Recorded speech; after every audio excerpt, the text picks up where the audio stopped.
Voila, in view, a humble vaudevillian veteran cast vicariously as both victim and villain by the vicissitudes of fate.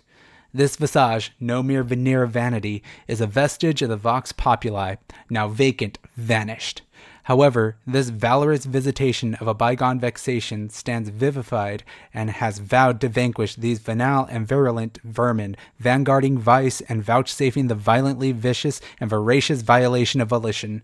The only verdict is vengeance, a vendetta, held as a votive, not in vain, for the value and veracity of such shall one day vindicate the vigilant and the virtuous. Whew. I think I'm a rap god now.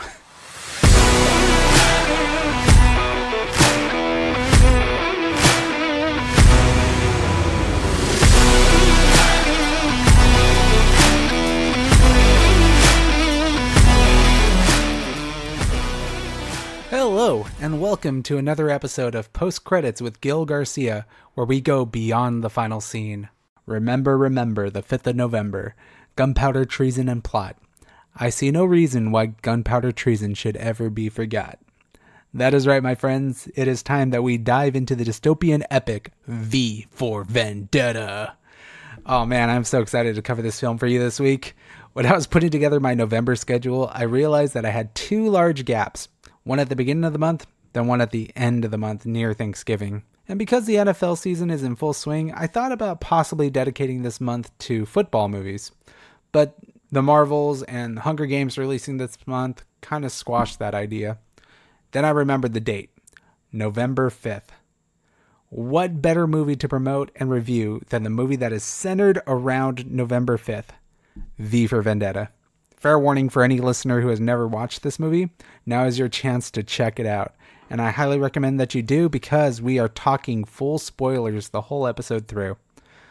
Due to the age of the movie, we are not making any post-credit spoiler discussions. You have been warned.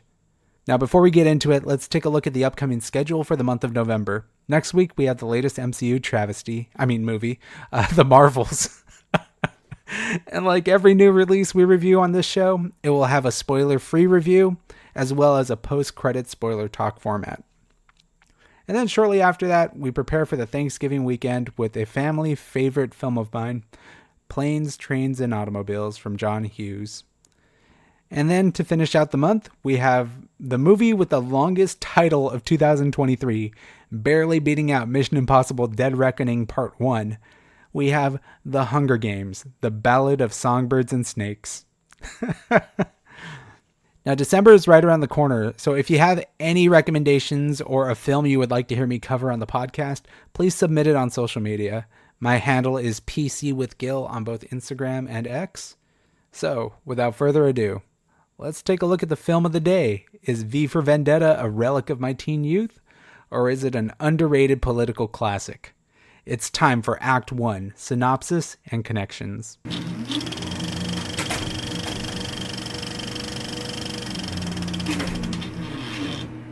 V for Vendetta is directed by James McTeague, who is known for Edgar Allan Poe's The Raven and Ninja Assassin. It is written by Lana Wachowski, Lily Wachowski, and David Lloyd. Of course, the Wachowskis are known for The Matrix, Cloud Atlas, and Jupiter Ascending, whereas David Lloyd is the creator of the graphic novel V for Vendetta, alongside Alan Moore. The film stars Hugo Weaving as V, Natalie Portman as Evie, Stephen Fry as Gordon Dietrich, John Hurt as Chancellor Sutler, and Stephen Ray as Inspector Finch. The film is set in a British dystopian society where a shadowy freedom fighter known only by the alias of V plots to overthrow the tyrannical government with the help of a young woman. The Guy Fawkes mask that V dons in this film is iconic. We've seen it used as a literal symbol of liberation with the infamous hacking group Anonymous, and we've seen it all over the internet with memes. I even dressed up one year in high school as V for Halloween. Cape, bob haircut, pilgrim hat, everything. The film came out at a time when I was a sophomore in high school, so it was plastered everywhere. At one point, I even had the poster for V for Vendetta in my room. It came out the same time as Watchmen, too, so those are two iconic DC Vertigo comic book film adaptations from Alan Moore that I absolutely loved as a teenager growing up. And quite honestly, this V for Vendetta rewatch, it really has me itching to do a Watchmen episode eventually, probably next year. Both of these movies defined me as a teenager. I swear, I loved them. There's a lot of similarities between the two books and films. Both are politically charged, they're highly stylized, and they're action films that have inspired generations of filmmakers and comic book artists. Speaking of which, now is a good chance for me to give a fair warning to you, the audience. Since I last watched this movie, a lot has changed in the world. I don't think I could speak about V for Vendetta without referencing political references and social issues that have happened since 2005. Trust me, I'm going to do my best to refrain from offending people with political leanings and identity politics, but we will be discussing things like the rise of fascism, the transition of the Wachowskis, who at the time of this film were known as the Wachowski brothers, and the persecution of homosexual and faithless lifestyles. True story. I once had a family member who bought this movie only so that he could skip to the final scene. He didn't like any of the politics that were involved with the movie. He found them incredibly boring and that the movie made no sense to him. It's like watching Titanic, but turning it off once Jack and Rose get on the ship, or skipping to the final shot of Inception just to see if the totem topples over.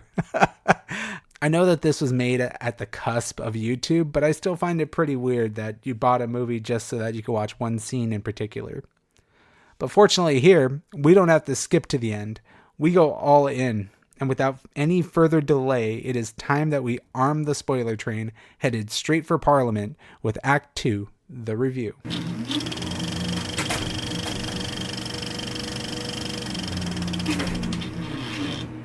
Let me first define this film with one of the many quotable lines from V. Beneath this mask there is more than flesh.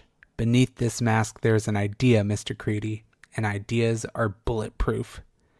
At the heart of V for Vendetta is a film not about anarchy, it's not about vengeance, it's about freedom. When London has lost its soul and becomes a corrupt cesspool of political propaganda and oppression, V fights for its liberation. You see, V is more than just a man behind the mask. He is a reminder of a time when London had the courage to stand up to its government. V is the modern reincarnation of Guy Fawkes, the leader of the Gunpowder Plot.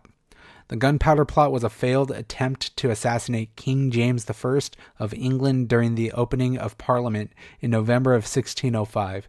The plan was organized by a devout English Catholic who had hoped to kill the Protestant King James and establish a Catholic rule in England. V famously quotes the poem Remember, Remember the 5th of November with his first on-screen appearance and sets the tone for the entire film. The aesthetic of V is not only top-notch, but it's elevated in its badassery by the one and only Hugo Weaving. Hugo Weaving's presence is powerful. Now, because the role of V is mostly ADR'd, I was almost certain that Hugo Weaving only stepped into the sound booth while making this movie. But to my pleasant surprise, Hugo actually wore the costume and performed majority of the scenes himself. You can actually check out some of the behind-the-scenes footage from V for Vendetta. You'll see Hugo Weaving actually wearing the costume, and it's pretty sick. The guy's a freaking legend, man. When you look back at the filmography of Weaving's career, how can you not love him as an actor? His connection to the Wachowskis is evident, so it made sense for him to step into the role. He wasn't the original person set to play V, which we'll get to later on in the episode, but his connection to the Wachowskis is evident here.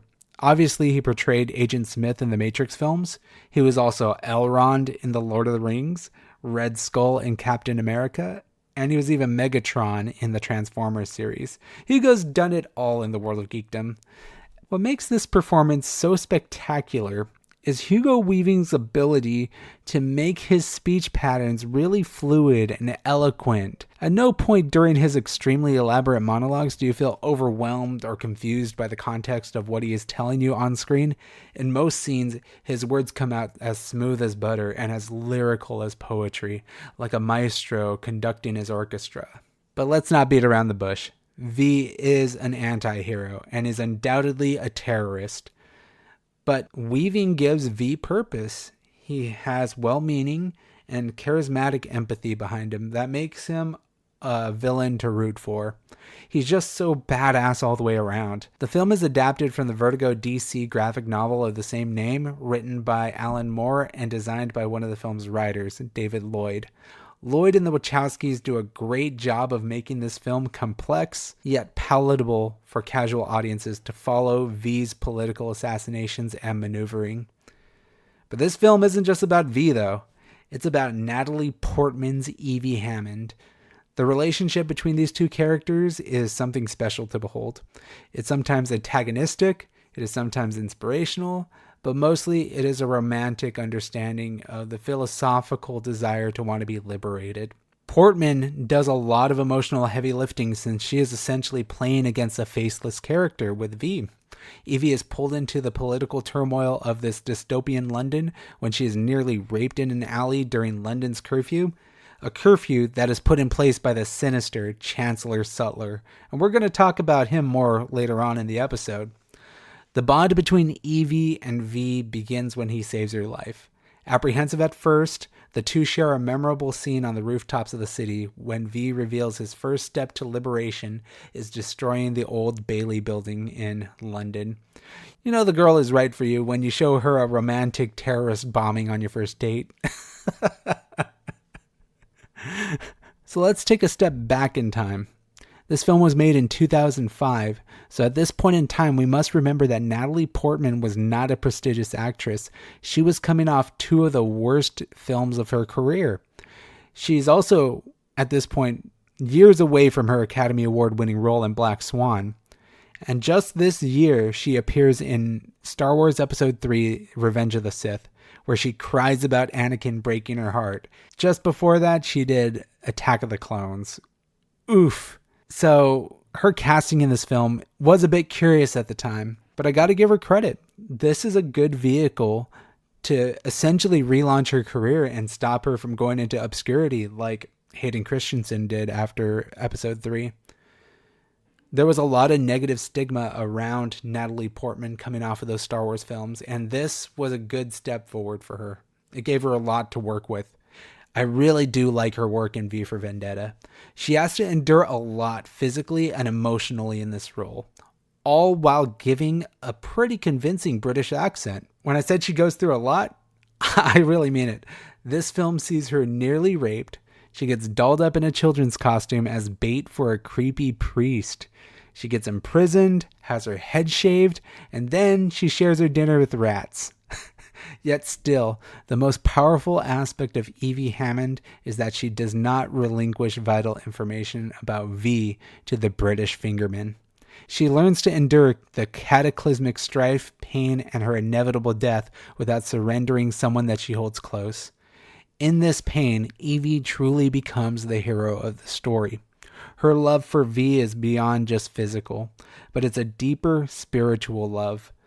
Sure, he captures her multiple times and lies to her for a better part of a month or two, but he makes her a better person at the end. He teaches her to live without fear, and in that case, we see a real character growth for her.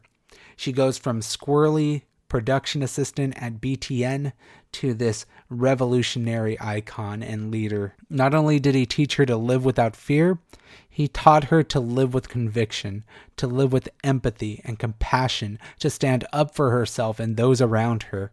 Her love, conviction, and compassion are what drives her to pull the lever on the train in the final act of the film. She learns that V is more than just a person. He's a manifestation of every person in London that has ever been oppressed by its government, silenced for thinking outside of societal norms and government institutions, and I really respect what they did with her character in this film. This is actually a good spot to take a look at one of the filmmaking factoids that I found while researching this movie. Evie Hammond had 3 other major actresses vying for the role outside of Natalie Portman, one of which was a co-star of hers in The Phantom Menace, Keira Knightley. Keira Knightley was actually on the top of the Wachowskis' wish list for the role, but she ended up pulling her name from consideration since she was about to start the filming of Pirates of the Caribbean: Dead Man's Chest. The other 2 actresses in contention were Bryce Dallas Howard and Scarlett Johansson. I like to think all three actresses ended up going on to have successful careers, so it's good for every single one of them how this actually played out. And I'm glad that Natalie got this role in particular, especially after the negative reception she got for her acting in Attack of the Clones and Revenge of the Sith. It was refreshing to see people see her as a competent actress. And this film kept her from blinking away into oblivion, possibly never getting an Academy Award. But who knows? But it's an interesting metaphorical butterfly effect to think about. Maybe if Natalie Portman didn't get this role and she did float into obscurity, perhaps Amy Adams would have got the role in Black Swan, and maybe she would have won her only Oscar. Poor Amy Adams. You are way too good of an actress to never have won an Academy Award. I'm pulling for you, Amy. Now, don't get me wrong. This movie is touted as being a Wachowski film, but they were only the writers and producers. The visual flair of this movie comes straight from director James McTeigue, who shares a lot of influences from the Wachowski Matrix films, and it tends to lead people to believe that this movie was also directed by them, but sadly it is not. The action sequences are fantastic here. You get to see the ferociousness of V right from the offset when he takes down Evie's four assailants in the alleyway. You know, he is non-lethally taking them down with the knife, and there's one shot where he punches an assailant and he goes flying directly into a brick wall. McTeigue smartly chooses wide-angle shots to give us a fair perspective on the knife placement when he's fighting these folks, and also we're allowed to see the movement of the action. We know exactly what is going on. He also smartly knows when to use slow motion and when not to. Being touted as a Wachowski-written film, you would expect a lot of slow motion and bullet time, but he restrains it quite a bit. He uses it very wisely and only selects shots. It gets pretty bloody and glorious in some scenes, most notably when V takes down BTN. Our vigilante disguises himself in smoke and amongst innocent civilians. Then, when he gets caught, he does this amazing action sequence where he slices a few of the guards' throats, he headshots a guard with a knife, impales one person through the jaw that goes up into his brain. It's fucking fantastic. But he doesn't just get the action right, he gets some more subtler, intense moments correct as well. The scene where he poisons the coroner, Delia Surridge, is a standout moment in the movie for me. It's horrific in that V has silently assassinated her for being the central reason why he was experimented on in Larkhill. He assassinates her in a morbidly painless way, injecting her with a nerve agent that will kill her biologically moments after he leaves. It gives V enough time to make peace with Delia, and delivers her swift retribution despite her guilt. It's a beautifully striking scene as well. V's mask cuts through the shadows of the curtains like a painting, and then the brilliant red of the Scarlet Carson flower he gives to Delia strikes amongst the dark setting. Now, we're likely going to talk about it more in detail during the filmmaking factoid segment of the show, but the domino sequence is fucking awesome, and I want to give it its credit here. It is insane. But like I said, we'll talk a little bit more about it later in the episode. I also really like the side characters in this movie. They are all very well acted by character actors that we've seen plenty of times on BBC shows and other media. First and foremost, John Hurt as Chancellor Sutler. John Hurt is another fucking amazing actor that has been in so many geek culture films, much like Hugo Weaving. You know, he was in Alien, Harry Potter, Hellboy, Doctor Who, Indiana Jones. I could go on forever with his incredible filmography. The power of his voice is enough to make him such an incredibly memorable presence in the movie. He doesn't physically appear in the film until the final 15 minutes of runtime because he's that good as just a giant television mouthpiece. He is fantastic in this film, and even though we don't get a lot of him, the moments that he is on screen, he is chewing up the scenery, and he is a memorable villain. His portrayal of Sutler is reminiscent of an Adolf Hitler right-wing fascist who successfully overthrows London's monarchy and ministry in favor of a totalitarian dictatorship. And I couldn't help but also sense a bit of similarities with a certain modern-day political figure. But I'll leave their name out of this show. I'm sure you could fill in who I'm talking about. I have told members of my Discord server that this movie not only holds up, but it's gotten better with age. And the Sutler character is a huge reason why. A lot of the imagery and the inference of a political power coup can be applied to today's world as well. I hated Sutler, but I loved the performance from the late, great John Hurt. He was fantastic in this movie. Rest in peace, John Hurt. Also, Stephen Fry is in this movie. Fry is one of the most popular British that guy actors. He portrays a character by the name of Gordon Dietrich, who has a close relationship with Evie. Gordon has a lot of similarities to V in the way he carries himself throughout the film. Dietrich lives a double life. Although he holds a high position in BTN as a talk show host, he's also a closeted homosexual, which he hides from the government so that he doesn't get found out, sacked, and killed. He reveals this to Evie when he discloses his collection of outlawed outworks, and he even has some erotic photos of men. What makes Dietrich so memorable, despite having another small role in the movie, is that he's just so charismatic and charming. Certainly, he was an underrated character in this picture. The rest of the cast is also rounded out very well. Inspector Finch and his partner Dominic have nice little character arcs of their own as they discover the heinous lengths of corruption within the English government. And then also the other character worth mentioning is Chief Inspector Creedy. Creedy's role in the film is to be the muscle of Sutler's militia. As the head of the Fingermen, Creedy is the one physically responsible for the gassing, bagging, and terror spread amongst the English population. Tim Pigott-Smith has such a cold demeanor about him that makes him psychologically imposing. It may not seem like it, but Creedy also kind of has an arc of his own. Growing from just an indoctrinated right hand of Sutler into a self-thinking opponent to Sutler, and by the film's end, Creedy transforms into the central antagonist. He sells out Sutler for the apprehension of V and ends up killing Sutler, which, while we're at it, let's gush about that sequence where V trades his life for Sutler. As a finale of the film, we knew there was one more badass action scene in store for us. V has a heartfelt farewell to Evie, where they confess their love for one another, but he remains fixated on fulfilling his mission. Although Evie pleads for him to run away with her, he stands firm on his conviction. V knows it's a suicide mission, yet he still heads to meet Creedy. Friend of the show, Rick, says that everything V says is quotable, and he is right. During the prisoner exchange, V and Creedy share an excellent line of dialogue. Creedy says to V, "You won't cry like him, will you? You're not afraid of death. You're like me." And then V gives us this amazing piece of dialogue.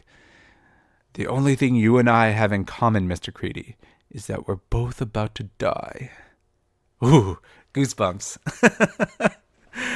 Everything V says in this movie is quotable, and you can hang them up in the loo on posters and stuff. It's fantastic. After Sutler is disposed of, V then prepares himself to get fired on by the Fingermen.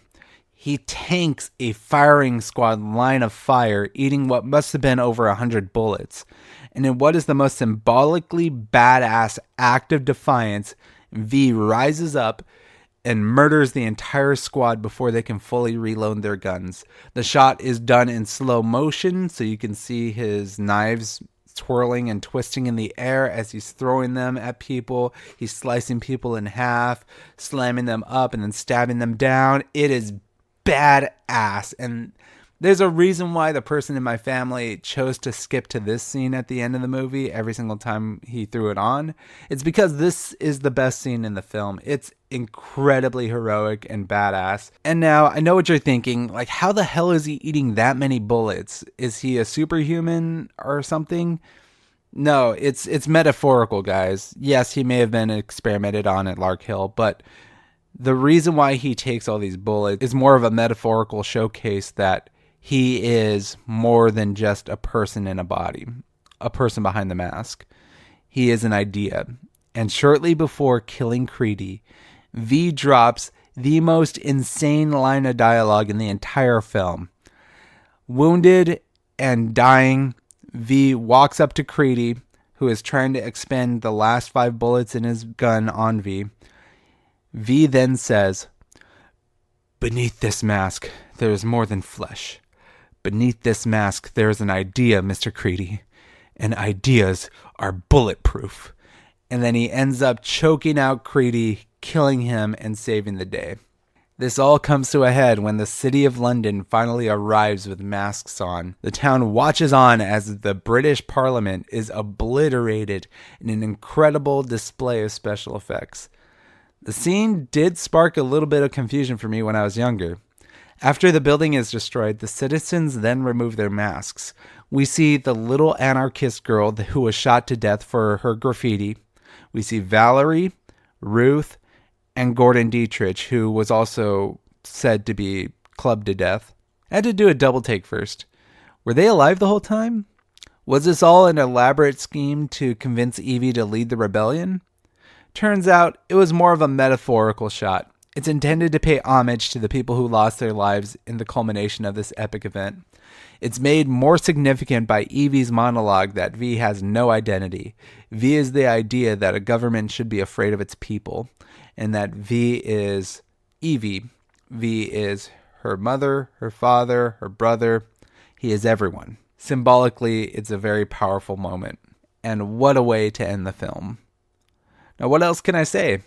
This movie hits all the high marks of what makes an action movie special. The Wachowskis may not have adapted the source material one-to-one, but they wrote an absolute masterpiece in my opinion. This is normally the aspect of the show where I take time to talk about things that I disliked about the film I review, but for the life of me, I cannot really think of any. It isn't a perfect film, but the flaws are not egregious or obvious enough to bitch, whine, or delve into. I do believe this movie is aged like fine wine. The visual effects are still striking. The writing is highly quotable. The performances are memorable. And the story is as relevant as ever. V for Vendetta is an absolute must-see for me. And it scores a 5 out of 5. Get it? Because the Roman numeral of 5 is V. There's only one thing left to do, and that's to talk about our filmmaking factoids. Let's now move on to Act 3 for some Rotten Tomatoes reviews and filmmaking factoids.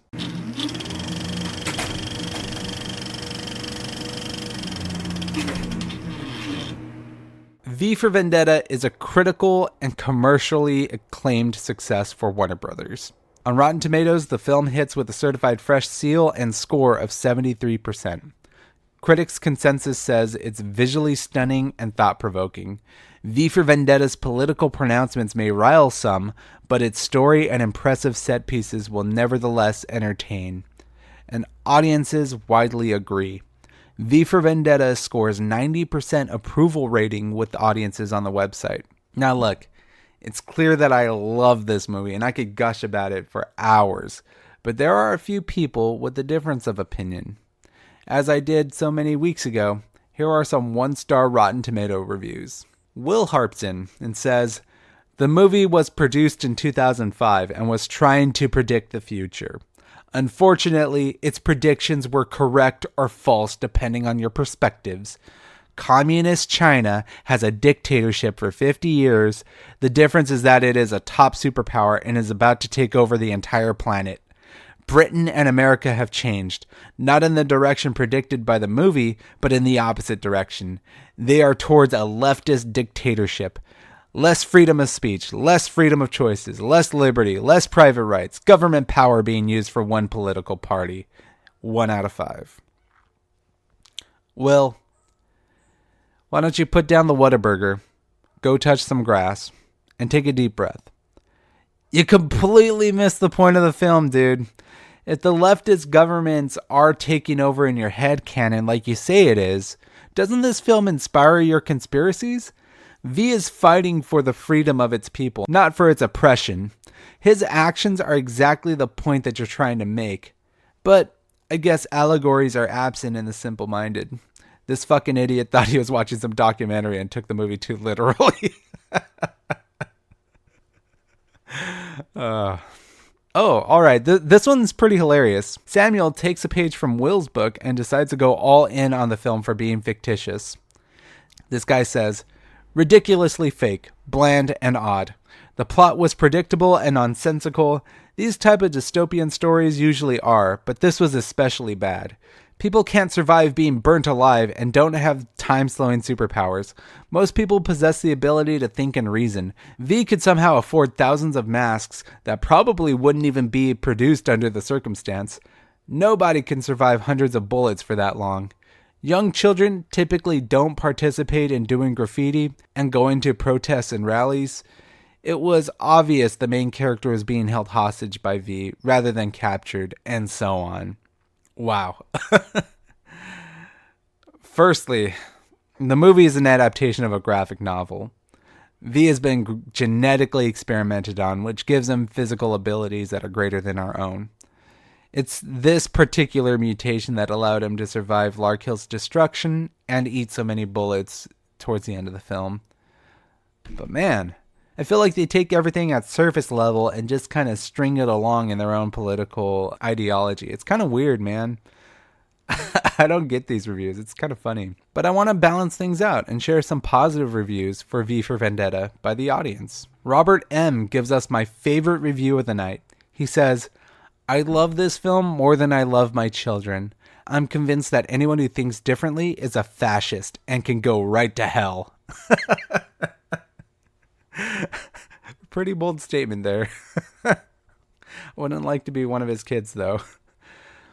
Michelle writes, "This movie has aged so well. Mandatory viewing. Valerie's letter is my favorite part. So compelling." I didn't dive into that scene too much when I was talking about my review because I knew I was going to talk about this particular review in general.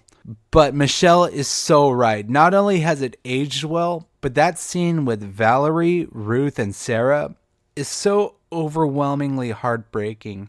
It's the love story of a woman coming to her sexual identity. She discovers that she is a lesbian, and she is being prosecuted and chastised by not only her family, but by the government for choosing to be who she wants to be and loving who she wants to love.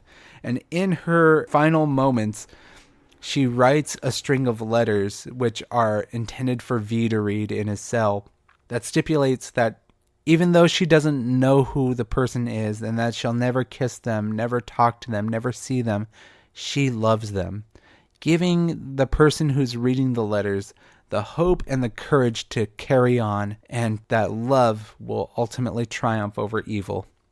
The pain we see in Natalie's eyes as she reads the letter cemented her into stardom for me. This scene is a powerhouse and a showcase of what Natalie Portman can do as an actress. Although, I still find it a little bit off-putting that Evie kisses the toilet paper. Especially after we see the insert shot of Valerie digging the paper out of a shit-filled toilet. But let's get back to the point. Nonetheless, Valerie's story is a major highlight of this movie, and I'm glad that Michelle brought that to my attention. I wanted to hark on that before we ended this show, because that is a very special moment in this film that kind of gets overlooked because of all the action set pieces and British propaganda that's going on in the film. This was a moment where we as the audience got to take a break, step into the shoes of a civilian that was not in the center of the plot of the movie, and see how corrupt and how evil the government has gotten from their perspective. There we go. I gave you some good reviews, and then I gave you some bad reviews. It's always fun to look at both ends of the perspective because I like to balance things out here. I don't like to lean one way or the other when I review these films.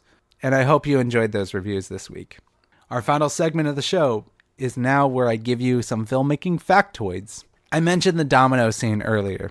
This is the part of the segment where I'm going to gush about the domino scene. That scene where V tips over the black and red dominoes to form a giant letter V involved over 22,000 dominoes. It took 4 professional domino assemblers 200 hours to set it up. In fact, the team liked the shot so much that they wanted to see it from different angles. Different camera angles meant that they had to do reshoots of the dominoes multiple times. The domino handlers had to set up all 22,000 dominoes every time they went for an alternate shot. And they did that several times. I've talked a lot on this podcast about the power of practical filmmaking.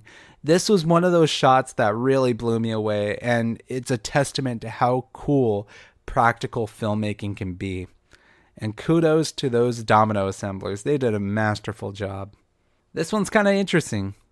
So, the cast and crew were only allowed to shoot near the British Parliament in Big Ben from midnight to 4:30 a.m., and they could only stop traffic for 4 minutes at a time for a shot.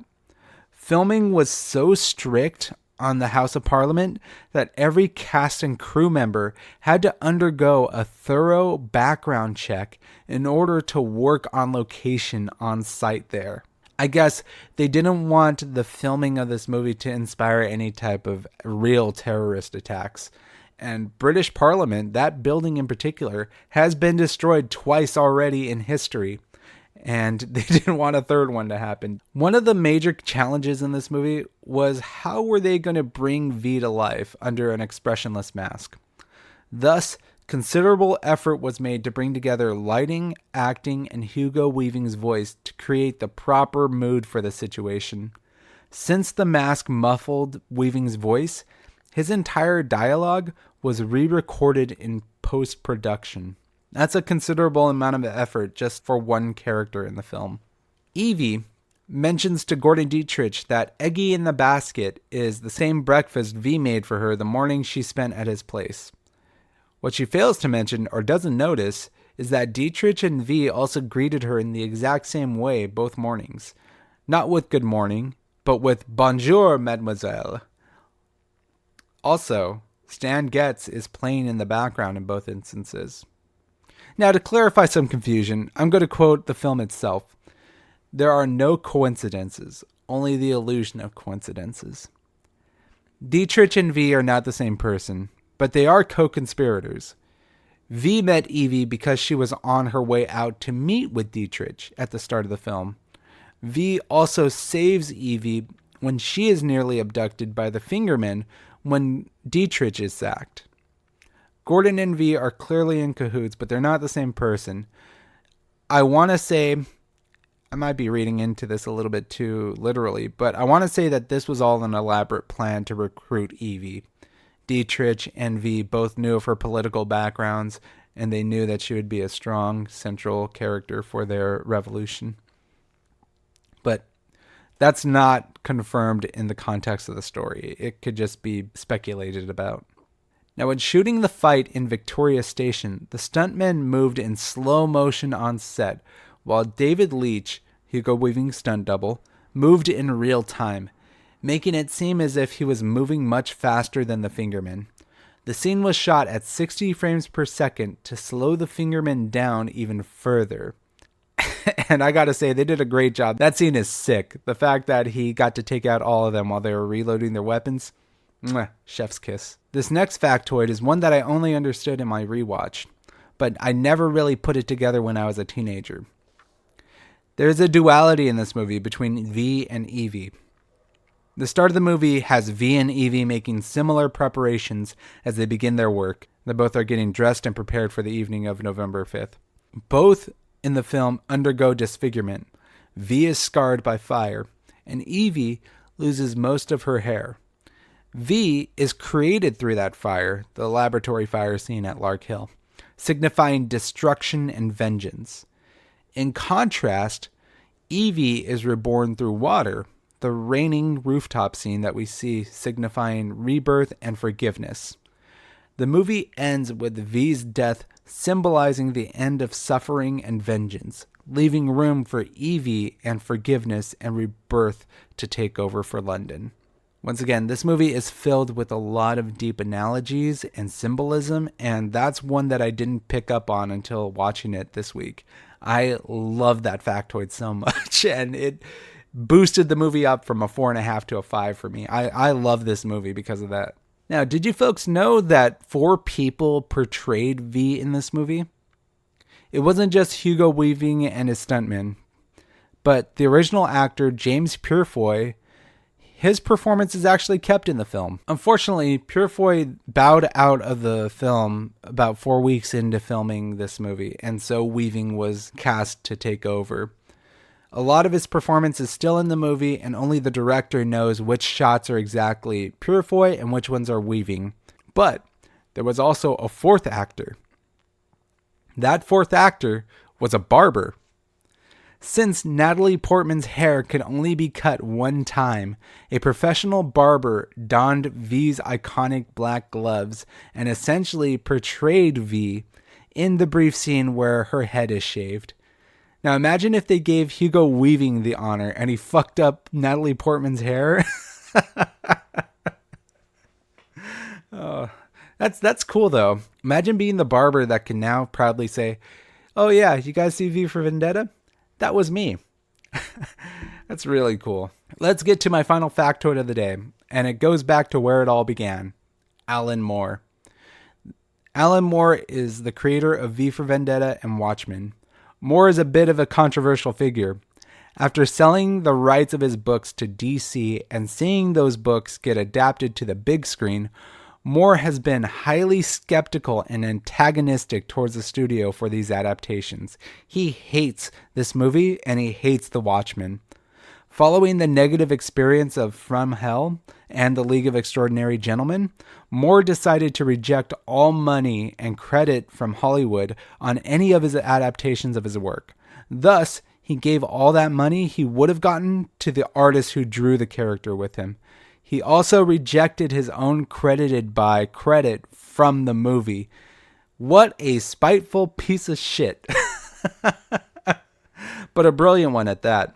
His work is undoubtedly very influential and it's iconic and legendary. But the man himself has a screw loose. What the fuck is the point, dude? He's not being some type of saint or giving the money away to charity or anything like that. He's just straight up saying fuck you to the studio. That's all he fucking cares about. Alan Moore is a weird dude, but I gotta thank him for two of my favorite comic book movies of all time, V for Vendetta and Watchmen. So with that, my friends, we have concluded V for Vendetta. Did I forget anything? Did you want to chime in? Let me know on social media. Follow the show on Instagram and Twitter with the username PCWithGil. If you haven't already, please review and like the show on YouTube, Apple Podcasts, and Spotify. I will return next week when we go higher, further, faster together with the Marvels. Thank you for listening. Now, go catch a movie.